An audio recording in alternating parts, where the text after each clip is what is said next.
నమస్తే, welcome to 99 TV. పెన్షనర్లు అలాగే ఉద్యోగులు వీళ్ళ గురించి ఎన్నికల ముందు సాధారణంగా అన్ని పార్టీలు మాట్లాడుతుంటాయి. అలాగే కూటమి కూడా మాట్లాడింది, కూటమి పక్షాలు కూడా మాట్లాడాయి. ప్రధానంగా కూటమి పార్టీల్లోని ప్రధాన భాగస్వామ్య పక్షం తెలుగుదేశం మాట్లాడింది. వీళ్ళకేంటి, మేము అధికారంలో రాగానే మీ పెండింగ్ డిమాండ్లన్నీ మేము పరిష్కరించేస్తాం.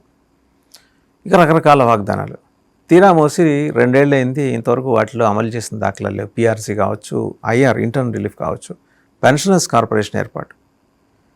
అసలు ఏంటి నిజంగా వీళ్ళకున్న సమస్యలు, రిటైర్డ్ ఎంప్లాయీస్కి ఉన్న సమస్యలు, ఉద్యోగులకు ఉన్న సమస్యలు ఏంటి, ప్రభుత్వం ఎందుకు వాటిని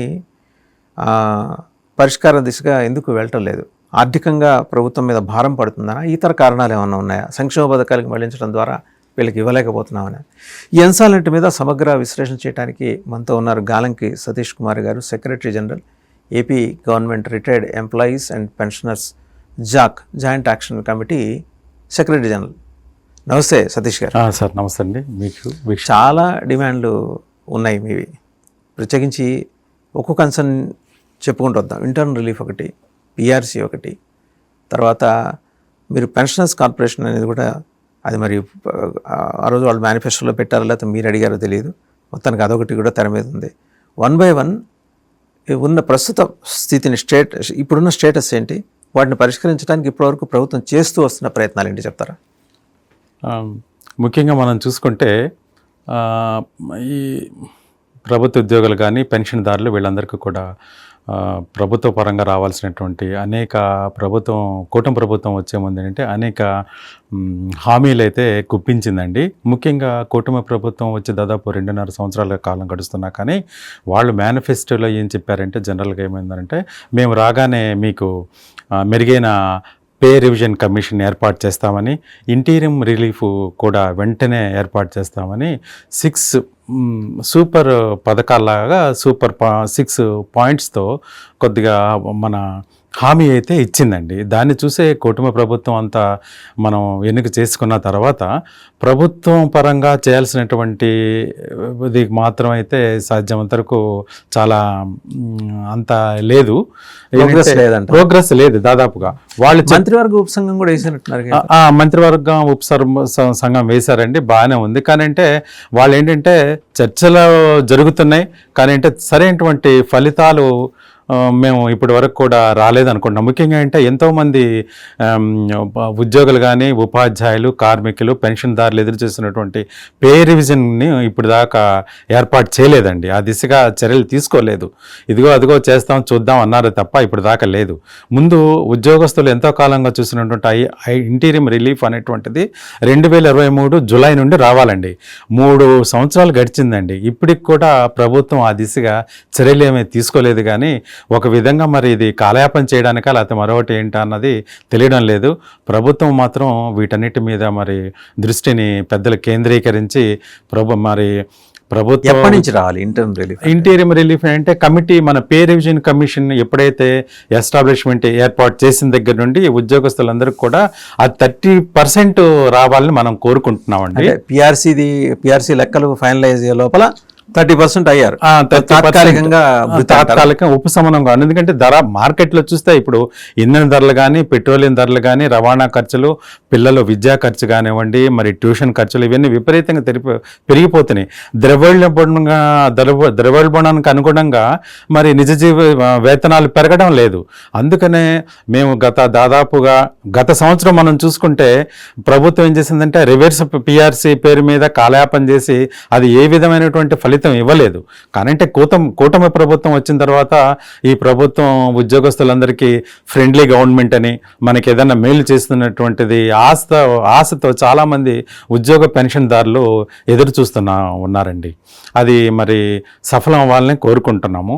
ప్రభుత్వం ఇప్పుడు దాకా చెప్పింది ఏంటంటే 2 ఏళ్ల నుంచి ఐఆర్ మీకు ఎప్పటి నుంచి రావాలి? ఇప్పుడు మాకు 2023 జూలై నుండి రావాలండి పెన్షన్, అసలు పే రివిజన్ ఏర్పాటు చేసిన దగ్గర నుండి. ఎందుకంటే ఐఆర్ రావాలి, ఇవన్నీ పే రివిజన్ రివిజన్ జరగాలి. ఇది జరగకపోవటం వల్ల, నిర్ణీత గడువులోగా జరగకపోవటం వల్ల ఏంటంటే మనం 2023 అంటే మీకు జగన్మోహన్ రెడ్డి గారి ప్రభుత్వం ఉన్నప్పుడు ఏర్పాటైంది పిఆర్సీ కాన్స్టిట్యూట్ అయింది. అవును, అవి చేశారు. మళ్ళీ ఆ పిఆర్సీ ఆగిపోయింది లేండి, అతను వెళ్ళిపోయారు. తర్వాత మనం కొత్త గవర్నమెంట్ వచ్చిన తర్వాత, కూటమి గవర్నమెంట్ వచ్చిన తర్వాత మళ్ళీ తిరిగి నిర్మించాలని మనం అనేక దఫాలుగా కూడా వాళ్ళని, ప్రభుత్వాన్ని కోరాము. వాళ్ళు సానుకూలంగా సరే అన్నారు తప్ప, మొన్న ముఖ్యమంత్రి గారు చిత్తూరులో మాట్లాడుతూ ఏమన్నారంటే పిఆర్సీని వేస్తాము, మనం ఆలోచనలో ఉన్నాము అనేటువంటి ఒక మాట సూత్రప్రాయంగా చెప్పారే తప్ప అది ఆచరణలో ఇంకా మరి అది యాజ్టీస్గా అంటే ప్రభుత్వం చెప్పే మాట ఒకటి ఉంటుంది సార్. ఇప్పుడు సంక్షేమ పథకాలు తలకు మించిన భారంగా మారినాయి ప్రభుత్వానికి. ఇప్పుడు అవిస్తూ, ఇప్పుడు మీకు ఉద్యోగులకేమో శాలరీస్ ఇస్తూ, పెన్షనర్స్కి ఏమో పెన్షన్ ఇస్తూ, ఇంకా ఎన్ని చేయాలి అనే మాట మాట్లాడుతుంది ప్రభుత్వం. నిజంగా అంటే ప్రభుత్వం రెవెన్యూ చూస్తే ఒకే దాని మీద రెవెన్యూ వస్తుంది, లిక్కర్ మీదే వస్తుంది మీకు. వేరే వాటిలో పెద్ద రెవెన్యూ రాట్ల, రిజిస్ట్రేషన్స్ మీద వస్తుంది. మరి చూస్తే మనం అమరావతి కట్టాలి, పోలవరం కట్టాలి, అటే పెడతారా లేకపోతే మీకే ఇస్తారా? అంటే ఇక్కడ చూసుకున్నట్టయితే మామూలుగా సంక్షేమ పథకాలు అయితే మేమేం అడ్డం పడడం లేదండి. ఇప్పుడు ప్రభుత్వం పాలసీ ఏంటంటే అది, ఇప్పుడు ఉద్యోగస్తులు కూడా ఎక్కువైతే లేరు, ఉద్యోగస్తులు కూడా రోజు రోజుకి తగ్గిపోతున్నారు. ప్రభుత్వ విధానాలు కూడా మార్చుకుంటున్నాయి. ఇప్పుడు అవుట్సోర్సింగ్, కాంట్రాక్ట్ ఎంప్లాయీస్ వీళ్ళందరూ ఉండటం వల్ల ఏంటంటే భారం కూడా అంతగా లేదు. ఇప్పుడు ఎంప్లాయీస్ ఖర్చు కూడా అంతగా లేదు. ఇప్పుడు మా యాక్చువల్గా అంటే సంక్షేమ పథకాలు కంటిన్యూ చేసుకుంటేనే మా జీతం, పనిచేసిన దానికి మా జీతం మేము అడుగుతున్నాం తప్ప అంతకు మించి అడగడం లేదు. కాకపోతేనంటే ఇప్పుడు మీరు అన్నట్టంటే ప్రభుత్వం ఈ రెవెన్యూ గురించి ఆలోచిస్తే, మరి రెవెన్యూ అనే కాకుండా అయితే మనమైతే సెంట్రల్ ట్యాక్స్లు అవి ఉంటూ ఉంటుంది, వాటి వాటా కూడా మనకి బాగానే వస్తుంది. అదేవిధంగా మరి 16వ మన ఈ ఆర్థిక సంఘం సిఫార్సులు కూడా చేసింది. వాటి నుండి కూడా ప్రభుత్వం ఒక నిర్దిష్టంగా కొంత కేటాయింపులు భారీగా కేటాయించుకుంటే ఇట్లాంటి ఇబ్బందులు ఏమి ఉండవని నేను భావిస్తున్నానండి. ఇక ప్రభుత్వం రాజధాని అవన్నీ అంటే మరి దానికి ప్రభుత్వం ఒక పాలసీ ఉంది కాబట్టి దాని ప్రకారం నడుస్తుంది. కాబట్టి అంటే మేమేదేదో ఎవరికో ఆపి మాకు జీతాలు ఇవ్వాలని మేము కోరుకోవడం, 60% పోతుందని కదా. అది లేదండి, అది మీరు చెప్పింది ప్రభుత్వం అనేది నేను అంటున్నది కాదు, ప్రభుత్వం అంటున్నది 80% పైన పోతుంది అని ఎప్పుడు చెబుతూ ఉంటారు. నిజమేనా అది? అది లేదండి, అది నేతగా మీకు ఎక్కువ అవగాహన అంటే మనకి అంతగా లేదండి. ఇప్పుడు ప్రభుత్వ ఖర్చు, ఉద్యోగస్తుల ఖర్చు చేయాలిగా, నిర్వహణ ఖర్చులు అవి అటన్నిటి చేసి అప్పుడు 80% కూడా లేదండి. ఇప్పుడు దాదాపుగా ఏంటంటే వాళ్ళు ఏమన్నారు 20-30% ఉంటుంది తప్ప అంతకంటే మించే ఉండదు. వాళ్ళు మిగతా అనేక ఉన్నాయి. మన గవర్నమెంట్ అయితే కొద్దిగా లిమిట్గానే ఖర్చు చేస్తుందని నేను అనుకుంటున్నానండి. అంత ఖర్చు అయితే రాదు. కానీ అంటే మనం పనిచేసే వాళ్ళకి ఎంప్లాయీసే కాబట్టి ప్రభుత్వం నడపాలన్నా, ప్రభుత్వంలో సంస్కరణలు కానీ, ప్రభుత్వ సంక్షేమ పథకాలు కానీ వాటన్నిటిని కూడా గడపకు తీసుకెళ్లేది మరి ప్రభుత్వ ఉద్యోగులే కదా సార్. మరి వాళ్ళందరికీ కూడా మరి గరిష్టమైనటువంటి జీతాలు అడగడంలో. అండ్ రెండో అంశం సార్, ఇప్పుడు పెన్షనర్స్ కార్పొరేషన్ నిజంగా అంత అవసరం ఉందా సార్? పెన్షనర్స్ కార్పొరేషన్ అంటే ఇప్పుడు దాదాపుగా పెన్షనర్స్ ఈ రాష్ట్రంలో 3,60,000 మంది పెన్షనర్స్ ఉన్నారండి. రాష్ట్ర 3,60,000 మంది వయోభారంతో, అలాగా రకరకాల అనారోగ్య సమస్యలు, అలాగే మరి పిల్లలు చూడక ఏమండి పిల్లలకు భారంగా అనిపించే వాళ్ళు కొన్ని చోట్ల సందర్భోచితంగా కనిపిస్తున్నాయండి మనకి.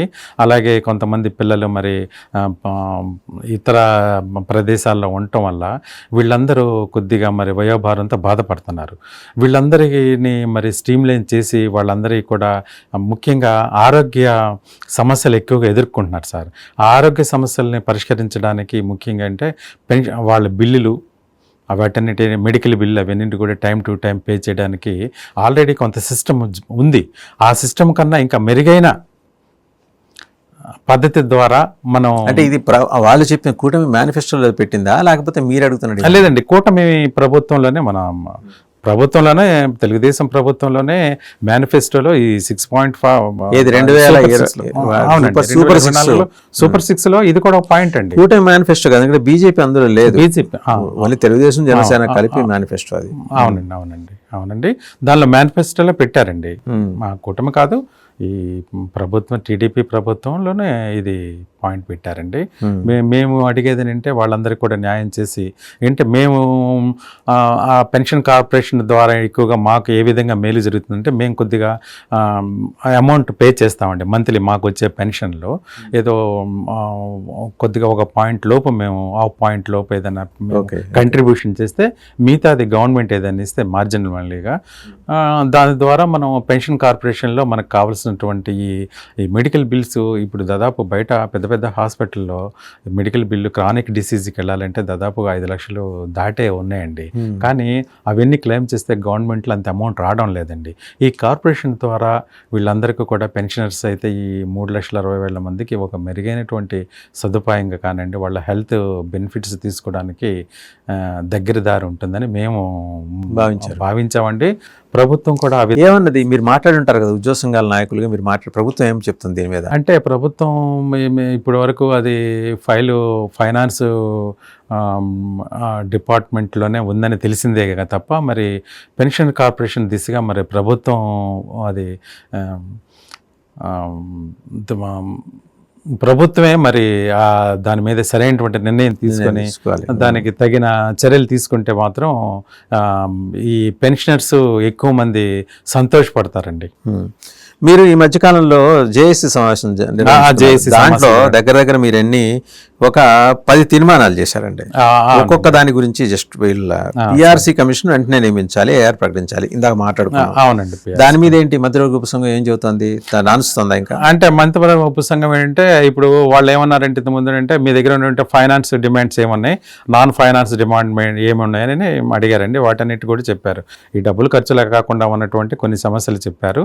వాటిని ఏదో తీర్చడానికి ప్రాసెస్ చేస్తున్నారు. మరి కొన్ని అంటే నాన్ ఫైనాన్షియల్ విషయాలు అది బాగానే ఉంది. ఈ ఫైనాన్షియల్ అంటే ఈ డబ్బుతో ముడిపడింది కాబట్టి ఇది కోట్ల రూపాయల సంబంధించిన ఖర్చు కాబట్టి ప్రభుత్వం తదనుగుణంగా మేము చర్యలు తీసుకుంటున్నాం. మాకు కూడా వెసులుబాటు అనేటువంటి ఆలోచనలోనే ప్రభుత్వం ప్రకటించిన సూపర్ 6 కన్నా మీ డిమాండ్ల నెరవేర్చాలంటే ఎక్కువ ఖర్చు అవుతుందండి. అదంతా ఎక్కువ ఖర్చు కాదండి. ఇప్పుడు రెగ్యులర్ గా ఉన్నట్టు చెప్పగలగాలి కదా ప్రభుత్వం. అది అవన్నీ కూడా మనం వివరంగా మరి ఇట్లా మీ సూపర్ 6కి ఇంత అవుతుంది సపోజ్ ఉదాహరణకి 100 కోట్లు మేము అడిగిన నాటికి లేకపోతే మీరు ఒప్పుకున్న దానికి ఇంతకుముందు మీరు మేనిఫెస్టో చెప్పిన దానికి ఇంత అవుతుంది, దానితో పోస్తే ఇది తక్కువే కదా అని మీరు కన్విన్స్ చేయాలి కదా. అంటే మన దగ్గర ఉన్నటువంటి లెక్కల్లో మనం ఇంత ఖర్చు ఉంది, ఇంతమంది ఉద్యోగులకి ఇంత ఖర్చు ఉందని మనకు రఫ్గా ఇస్తామండి. కానీ అంటే అథెంటికేటెడ్గా అధికారులు ఉన్నారండి. ఫైనాన్స్ డిపార్ట్మెంట్ వాళ్ళు, జిఐడి డిపార్ట్మెంట్ వాళ్ళందరూ కూడా ఉన్నారు. వాళ్ళందరూ కూడా ఈ ఐఆర్ ఇన్ని పాయింట్ ఇస్తే ఒక పాయింట్ నుండి ఇన్ని పాయింట్ వరకు ఇస్తే ఇంత ఖర్చు ఉంది, ఈ రాష్ట్రానికి ఇంత ఖర్చు ఉంటుందని వాళ్ళందరూ కూడా దానికి తగిన విధంగా లెక్కలన్నీ వేసుకునే మనతో ముఖాముఖి చర్చలకు ఆహ్వానించడం జరిగిందండి. లాస్ట్ మీటింగ్ ఎప్పుడైంది మీతో మంత్రివర్గ ఉపసంఘంతో? అంతే దాదాపు ఒక 10 రోజుల క్రితం జరిగిందండి. తర్వాత నిన్న జరిగింది. ఇవన్నీ కూడా మేము మాట్లాడుకొని తర్వాత మేము చెప్తామన్నారండి. అయితే మన సమస్యలన్నీ కూడా మన మంత్రివర్గ సంఘానికి అయితే చెప్పడం జరిగింది. దానిలో 70 వరకు సమస్యలు ఉన్నాయి. ఆ 70 సమస్యలు చెప్పారు. ముఖ్యంగా ఏంటంటే ప్రమోషన్స్, మెడికల్ డిపార్ట్మెంట్లో ఉన్నటువంటి ప్రమోషన్ల విషయంలో కానివ్వండి, అలాగే ఈ స్వర్ణ వార్డు సచివాలయం సిబ్బంది దాదాపు 6 సంవత్సరాల నుండి వర్క్ చేస్తున్నారండి. వాళ్ళకి ఏ ప్రమోషన్ లేవు. అందుకని వాళ్ళకి ఏంటంటే స్పెషల్ ఇంక్రిమెంట్ కావాలని, స్పెషల్ అడ్హాక్ ప్రమోషన్స్కి సంబంధించిన పే స్కేల్స్ అమలు చేయాలని కూడా డిమాండ్ చేస్తున్నామండి. అదేవిధంగా ఎక్కువగా ఈ మధ్యకాలంలో రిటైర్డ్ వంటి కొంతమంది రిటైర్డ్ ఎంప్లాయీస్ ఉన్నారండి. వాళ్ళకి ఇవ్వాల్సినటువంటి పెన్షనరీ బెనిఫిట్స్ అవన్నీ కూడా దాదాపు 21,000 కోట్ల రూపాయలు బాకీ ఉందండి. అంత 21,000 కోట్ల రూపాయల ఎప్పటి నుంచి సార్ ఇది? అంటే దాదాపు ఒక 6-7 నెలల పైనుండే ఉందండి. అంటే అంతకుముందు 31 ఉంది, 33 వరకు ఉంది. దాన్ని ఈ మధ్యలో కొంత తగ్గించారు. ఈ మధ్యలో అంటే మళ్ళీ ఫ్రెష్గా రిటైర్డ్ అయిన వాళ్ళందరికీ కూడా ఇవ్వాల్సిన అవసరం ఉందండి. అవన్నీ కూడా మేము డిమాండ్ చేశామండి. అవన్నీ కూడా వెంటనే చెల్లించండి.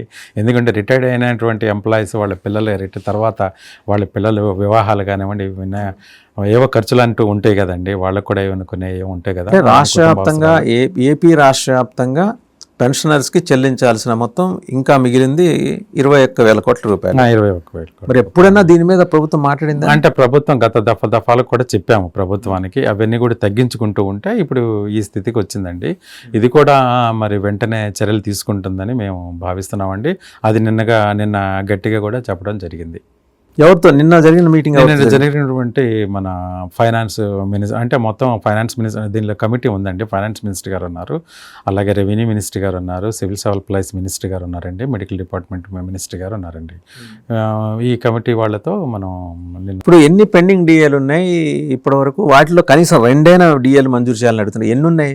అంటే ఇది అంటే 2024 నుండి డిఏలు ఉన్నాయండి. 2024 సంవత్సరంకి 2 డిఏలు. మీరు చెప్పేది ఎగ్జిస్టింగ్ ఎంప్లాయీసా లేకపోతే రిటైర్డ్?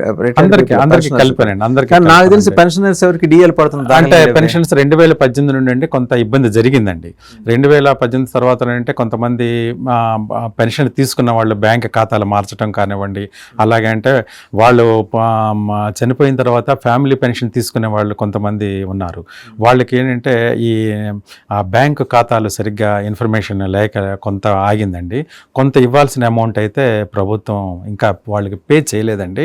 వాటన్నిటి కూడా మనం ఫైనాన్స్ మినిస్టర్ గారితో చెప్పాం. ఇవన్నీ చాలా మంది పెన్షనర్స్ వాళ్ళందరికీ వాళ్ళకి ఎప్పుడు డిఎల్ రాలేదు. అవునండి, డిఎల్ రాలేదు. 2018 తర్వాత కూడా ఎవరికి కూడా డిఎల్ ఇవ్వలేదు. 8 ఏళ్ళు. అవునండి, వాటన్నిటిని కూడా ప్రాసెస్ చేయమని చెప్పామండి. అదంతా కూడా రెగ్యులైజ్ అవుతుంది. ఎందుకంటే ఇప్పుడు మీరు ఆ మాటకు వస్తే 2022 నుండి ఉద్యోగులకు రావాల్సినటువంటి సరెండర్ లీవ్స్ ఉన్నాయండి. అదే సరెండర్ లీవ్స్, డిఏ ఎరియర్స్ బకాయిలు ఉన్నాయండి. అవన్నీ కూడా చాలా పెద్ద మొత్తమే అమౌంట్ ఉంది. అవన్నీ కూడా ప్రభుత్వం దగ్గర ఉన్నాయండి. ఫైనాన్షియల్ విషయంలో, ఆర్థిక విషయాల్లో మరి అవన్నీ కూడా ప్రభుత్వం దగ్గర. అంటే మీరు గట్టిగా పోరాడుతున్నట్లేదు. అంటే గట్టిగా పోరాటం అంటే ఇంకా అదే ఇప్పుడు ఉన్నటువంటి వనరులను చూస్తున్నాము. ప్రభుత్వం కొన్ని సంక్షేమ పథకాలు వినిటి కూడా రాజీ కాదండి. ఇప్పుడు మనం రాజీ అంటే అలా కాదు. ఇప్పుడు మనం చూసుకున్నట్టే ఉద్యోగస్తులతో నాయకులకు చాలా ఒత్తిడి ఉంది. మాకు నాయకులకు అలాగే అవుతుంది, పెన్షన్దారులకు కూడా ప్రతిరోజు ఫోన్లు చేసి ఏంటండి మనకు బకాయిలు ఇంకా అందలేదు, కొంతమందికి అందారు, మరి అంటే గతంలో ఇప్పుడు అయితే ఎవరికి కోర్టుకి వెళ్ళలేదండి. కోర్టుకి అయితే ఇప్పటి వరకు అయితే వెళ్ళలేదండి. వెళ్ళిన విషయం అయితే నాకు పెద్దగా ఐడియా లేదు. ఇప్పటికైతే వెళ్ళలేదని అనుకుంటున్నాను సార్. సతీష్ గారు, డిఏ ఏరియర్స్ గురించి, సరెండర్ లీవ్ బకాయిల గురించి చాలా అంటే ప్రధానంగా ఏంటంటే పెన్షనర్స్ అయితే నాలెడ్జ్ లేని పెన్షనర్స్కి అందాల్సిన సహాయాన్ని ఏదో ఒక రకంగా మాయ చేసి ఆపేస్తుందని ఒక అభియోగం ఉంది. నిజమేనా అది? అంటే పెన్షన్స్ అట్లాంటి అయితే ప్రభుత్వ ఉద్యోగి పెన్షన్స్ అట్లాంటి ఏం లేదండి. బయట సామాజిక పెన్షన్లు వేరేను, ఈ ప్రభుత్వ రెస్పాన్సిబిలిటీ అవి టంచనగా పడిపోతున్నాయి. అవి సామాజిక పెన్షన్లు ఏమీ ఆగట్లా. ప్రభుత్వం సంక్షేమ పథకాల రూపంలో ఇస్తున్న సామాజిక పెన్షన్లు ఏమి ఆగట్లా. ఇక్కడే వీళ్ళ గురించి అడిగితే పట్టించుకునే నాదుడు లేడని కదా ప్రధానమైన కంప్లైంట్. లేదు, అట్లాంటిది ఏం లేదండి. అవన్నీ కూడా మన అలాంటివి లేనప్పుడు 2018 నుంచి ఈ రోజు వరకు 8 ఏళ్ల పాటు డిఏలు ఎందుకు ఆగిపోతున్నాయి? సవరించిన అవన్నీ ఎందుకని ఇవ్వలేకపోతుంది ప్రభుత్వం? లేదు, కనీసం ఇవ్వలేకపోతున్నామని ఎందుకు చెప్పలేకపోతుంది? అది ఇప్పుడు ఇవ్వలేకపోవటం లేకపోతే మరొకటి కాదండి. ఇప్పుడు ప్రభుత్వం ఇప్పుడు దాకా గత ప్రభుత్వం దాదాపు 33,000 కోట్ల రూపాయలు పెండింగ్ పెట్టిపోయింది పోతా. అలాగే రివర్స్ పిఆర్సీలు ఇచ్చింది. ఉద్యోగస్తుల పాలిట అది ఒక ఇబ్బంది పెట్టింది గత ప్రభుత్వం పోల్చుకుంటే. ఈ ప్రభుత్వం ఏంటంటే దఫాలుగా ఏదైనా మేము ఉన్నటువంటి ఈ మన ఎరియర్స్ ఏవైతే ఉన్నాయి, పెన్షన్దారులకు ఇవ్వాల్సిన ఎరియర్స్ అన్నింటిని కూడా రెగ్యులర్ చేస్తాము, మేము ఇవ్వాల్సినవి తప్పకుండా ఇస్తామన్నారండి. గతంలో కొన్ని దీనికి అసలు ప్రాపర్ మెకానిజం ఏంటి సార్? సపోజ్ ఒక పెన్షనర్ ఉన్నారు, మేల్ ఆర్ ఫీమేల్. కొందరు ఏంటంటే ఫ్యామిలీ పెన్షన్, ఇప్పుడు ఎగ్జిస్టింగ్ పెన్షనర్ చనిపోతే వారి తాలూకు భర్తకో భార్యకో వెళ్తుంది. ఆ ఫ్యామిలీ పెన్షనర్ వాళ్ళకి తెలియదు, ప్రాసెస్ తెలియదు కాబట్టి మనం ఎట్ట చేసినా నడిచిపోతుందనే ధోరణితో ప్రభుత్వం వ్యవహరిస్తుందని కొందరు అంటున్నారు. I don't know the technicalities in that. But ఎవరన్నా అనకపోయినా బాధ్యత అయితే ప్రభుత్వానికి ఉంది. వాళ్ళకి ఇవ్వాల్సిన 8 ఏళ్ల పాటు డిఏ ఏరియర్స్ ఇవ్వకపోవడం అనేది it's not a small issue. ఇప్పుడు ఇక్కడ ఒకటైంది సార్. ఇప్పుడు యాక్చువల్ ఏమంటే ఇప్పుడు ఫస్ట్లో పెన్షన్ తీసుకున్నది కొంత అమౌంట్ వస్తుంది. ఒక సర్టన్ ఏజ్ 70-72 సంవత్సరాల తర్వాత పెన్షన్ రివైజ్డ్ ఉంటుంది. అవన్నీ ఒకసారి చూసుకోవాలి సార్. మనం గత ప్రభుత్వం కొంత క్వాంటమ్ ఆఫ్ పెన్షన్ ఒకటని ఉంది. ఆ పెన్షన్ విషయంలో ఏంటంటే ఆ సంవత్సరాన్ని ఎక్సీడ్ చేసింది. మళ్ళీ ప్రభుత్వం మనం అడిగాం. తర్వాత 70 ఏళ్ళు దాటిన తర్వాత పెన్షన్ తగ్గిస్తూ వస్తారా? అది ప్రభుత్వం గతంలో కొన్ని తగ్గించడం జరిగింది గత ప్రభుత్వం. మళ్ళీ మనం దాన్ని రిస్టోర్ చేయమని పెన్షనర్స్కి ఇవ్వడం అనేది ఒక వేస్ట్ ఆఫ్ మనీ అని అనుకుంటాను. అంటే అలా ప్రభుత్వం ఆలోచన అయితే అట్లా ఉండదు. గత ప్రభుత్వం చేసిన ఇబ్బంది వల్ల ఇట్లాంటివన్నీ వచ్చిందండి. ప్రభుత్వానికి కూడా మనం రిప్రజెంట్ చేశాము. అది క్వాంటమ్ ఆఫ్ పెన్షన్ మాత్రం పరిధి మాత్రం మళ్ళీ రిస్టోర్ చేయడానికి ఈ నెలలోనే వచ్చే నెల తగిన విధంగా ఆదేశాలు వస్తుందని మేము నమ్ముతామండి.